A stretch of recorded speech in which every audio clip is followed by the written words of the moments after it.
Good evening and thanks for joining us. I'm Maria Parham, editorial page editor for the Arizona Daily Star. Tonight on AZ Illustrated Metro, we'll go with some high school students to a local manufacturing company. There they see how their technology education might apply to a career.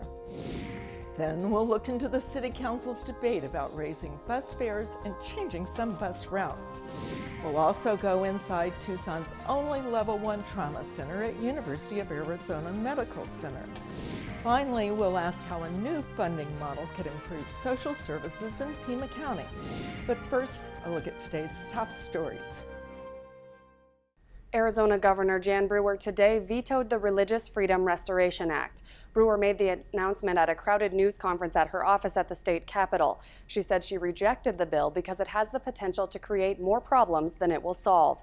It came after days of national media coverage of Arizona and a bipartisan groundswell of opposition to the legislation. Democrats and civil rights groups said the proposal, known as Senate Bill 1062, would lead to discrimination against gay people by businesses in the state. It passed both houses of the legislature last week, largely along party lines, with the argument for it being that business people with sincerely held religious beliefs should be allowed to reject serving people based on those beliefs. As soon as the legislation was approved, the criticism began, including rallies in Phoenix and Tucson and national media attention that continued unabated during the last 6 days. Business leaders and many Republicans called on the governor to veto the bill. A small but vocal group of Republicans asked her to sign it. The Center for Arizona Policy, a conservative Christian group that helped draft the legislation, also stood by it and urged the governor to sign. As late as today, the National Football League said it was reconsidering holding the 2015 Super Bowl in Arizona. As soon as Brewer vetoed the legislation, politicians and political parties began reacting, sending statements to the media supporting Brewer's decision.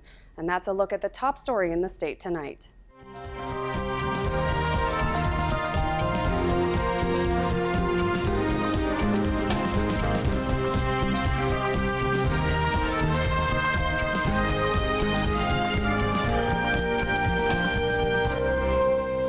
An estimate based on data from Pima County shows more than 1,500 new machinists will be needed in Arizona by the year 2020. That's one of the reasons teachers are encouraging high school students to enroll in manufacturing classes. On a recent Friday morning, more than 100 students toured about a dozen companies to learn about jobs in the field.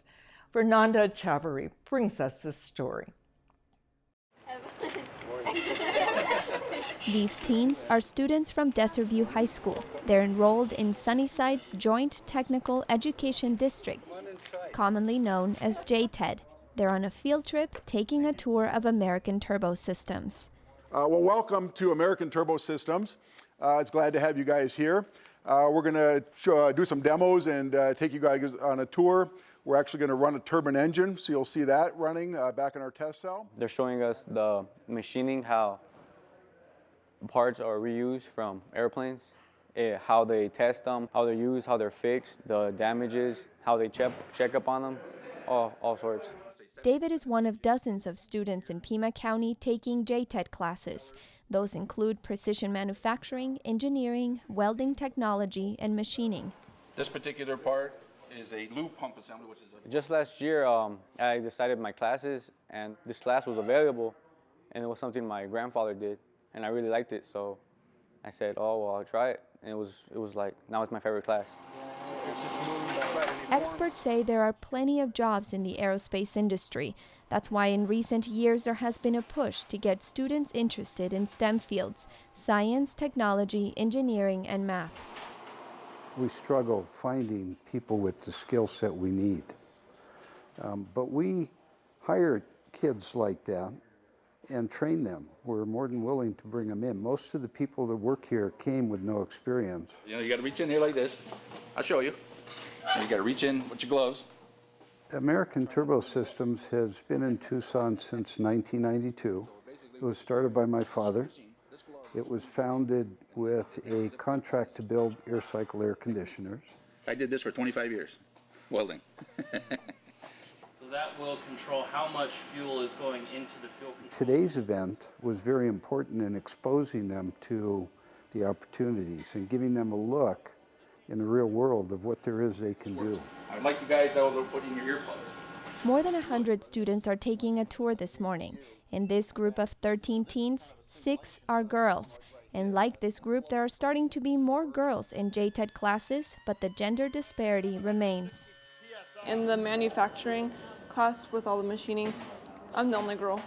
So there's kind of a challenge there with the guys thinking they can be better, so I kind of show them up. But yeah. Well, like as you go around in the factories, all you really see is boys, so that we're actually getting a chance, makes us feel pretty special. These teenage girls say seeing firsthand what they've been learning in class has helped them imagine themselves doing this type of work.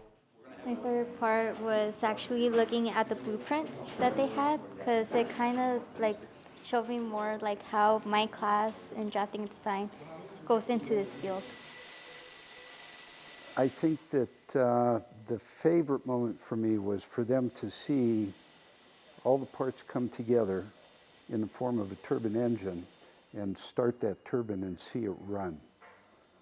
I saw a lot of interest throughout the tour, but particularly there. And well, due to the fact that over 50% of industry workers are retiring, there's a lot of job opportunities opening up. So that opens up a lot of opportunities for girls, and just to let all the girls know that it's not just guys that can do it. Girls can definitely do it too. We could do it twice better than men. Oh, yeah. There's nothing we can't do. This is the second time Pima County One Stop worked as a facilitator between businesses and schools setting up the tour. The county estimates more than 1,500 new machinists will be needed by the year 2020 in Arizona. Jim Mai says the idea for the tours came after the manufacturing industry identified a shortage of trained precision machinists and a need for skilled workers.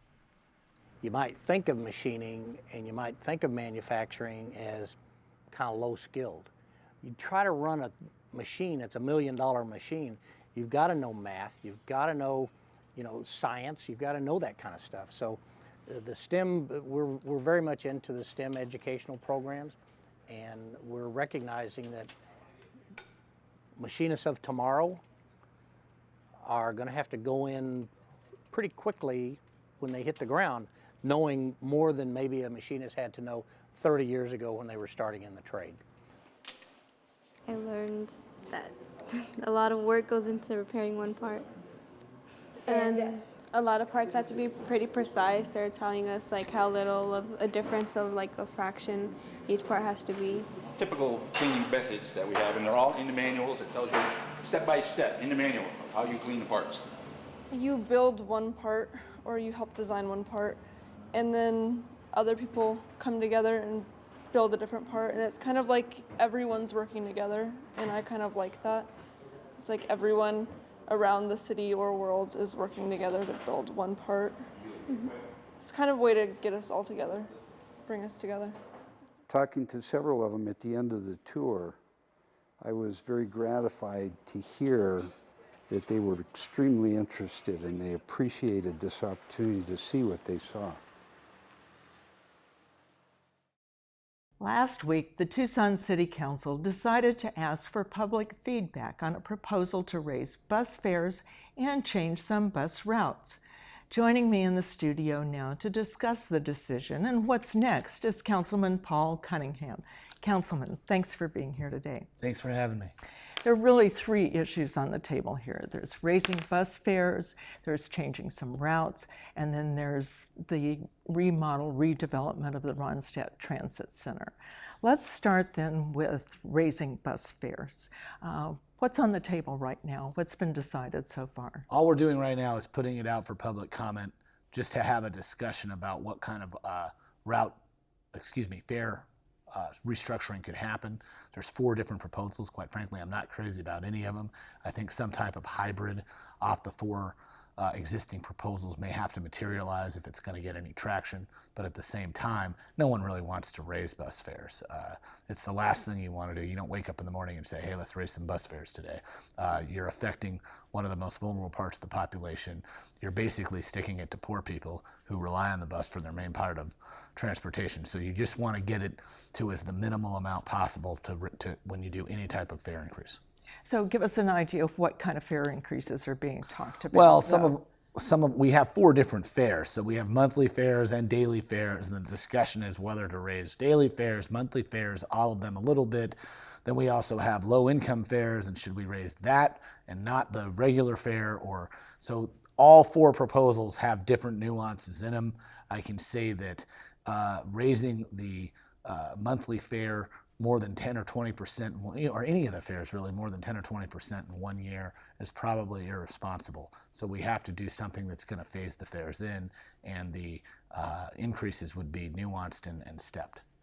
All right, so you are going out to get public reaction. What are you seeing so far? I know there's a bus riders union, there are other regular commuters on the buses. What kind of reaction are you seeing? Well, obviously no commuter, no one who rides the bus wants to see a fare increase, and that's the reaction we get every time it's even discussed. But again, we have a pretty good bus system we can be proud of. We have a 23.9% fare box recovery, which is higher than most cities our size. We offer more service than most cities our size.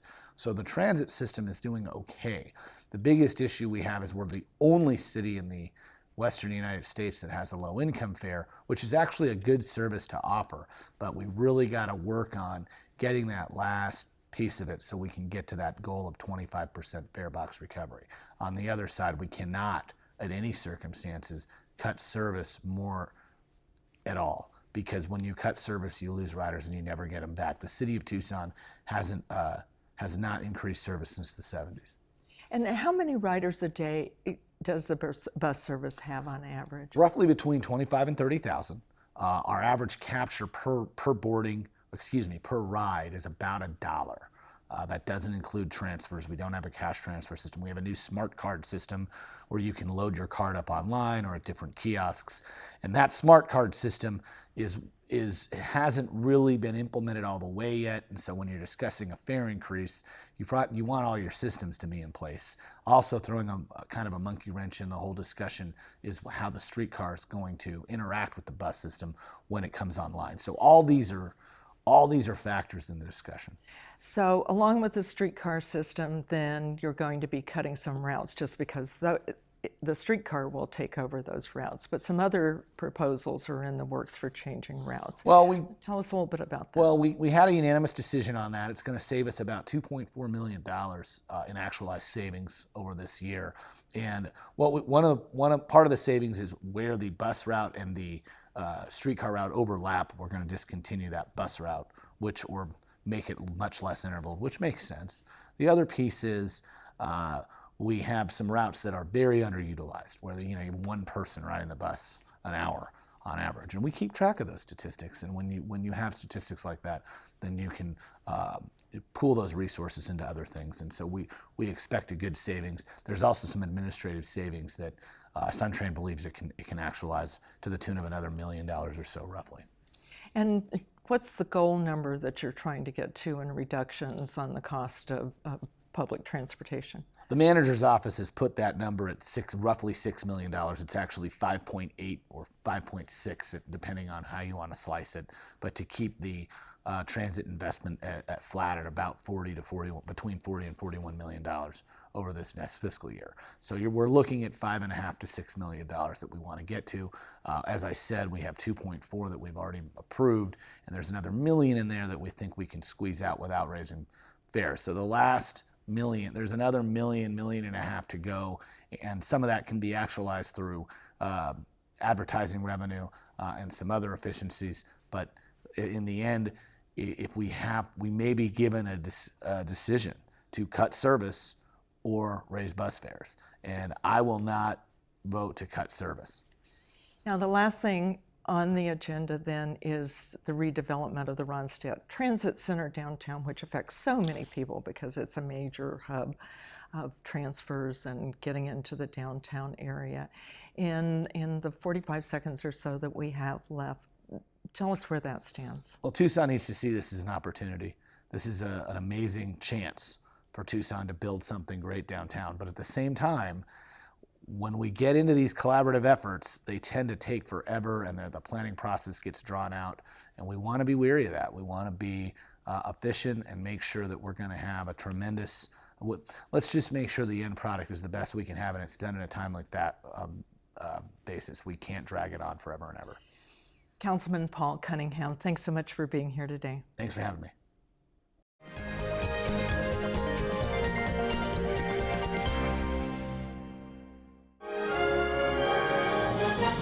I'm Gwen Eiffel on the next news hour. The latest on the power vacuum in Ukraine and the hunt for its ousted president. That's Wednesday on the PBS News Hour.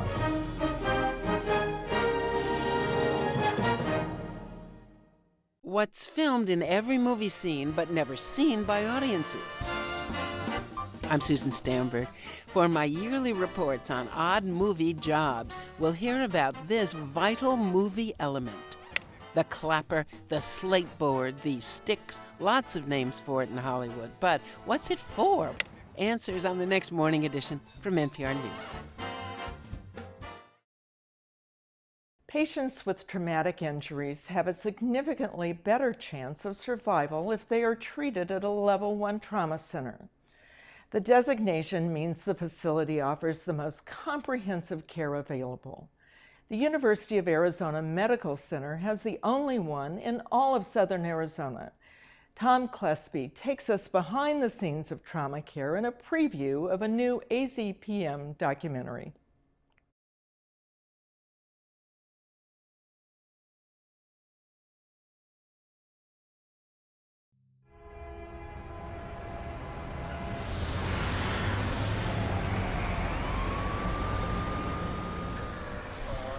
Emergency dispatcher, what is the address?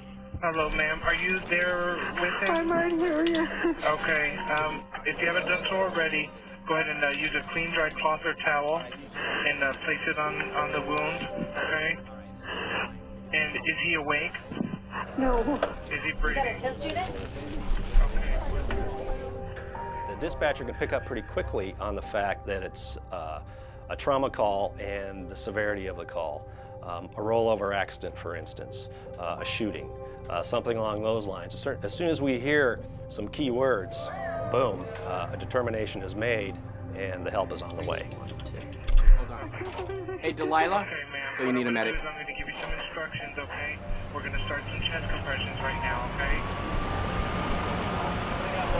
You're all right.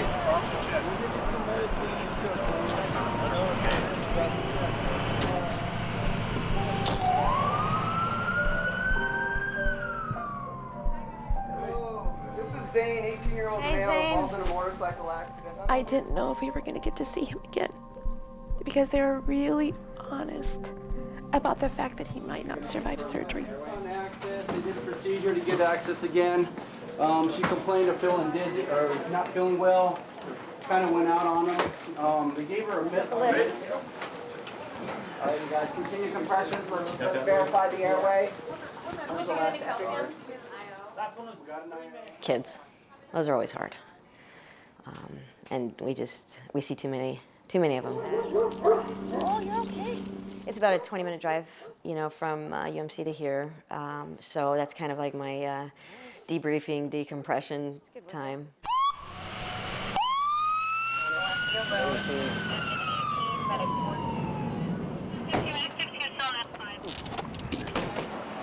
It's gonna be a little bit, John.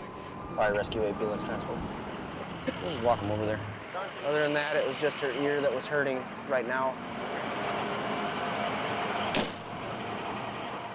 I think the biggest misconception, or when I talk to people, is all you take care of is criminals and gangbangers and people doing, bad things.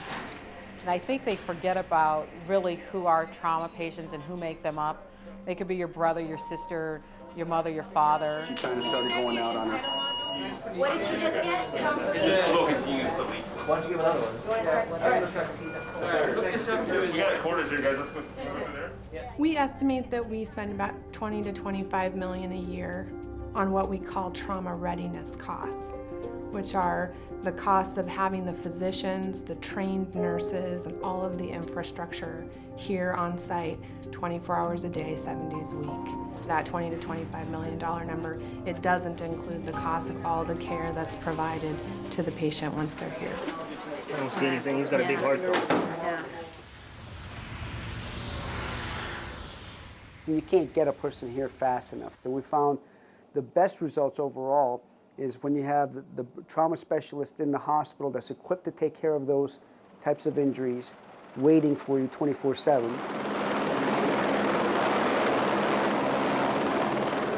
Hello, hello, hello. 14's not necessarily good. Trauma care is a benefit to the public. If they don't have insurance, then the hospital has to absorb that cost. So it's really essential that we find some ways to cover this. Let me prime it. We're stuck on there. Finn's doing it. Okay, we can run fluid through here if you like. No, you're fine. He had 15 units of blood given to him that first night in surgery. We only have 12 units in our body. To know that they are here in our community and to know that they're available to us, and we just take it for granted until we need it.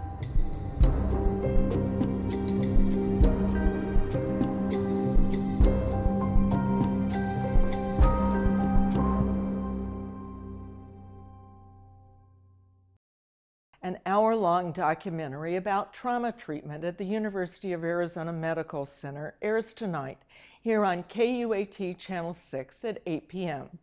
Level 1 Trauma is an inside look at the Tucson area's only Level 1 Trauma Center.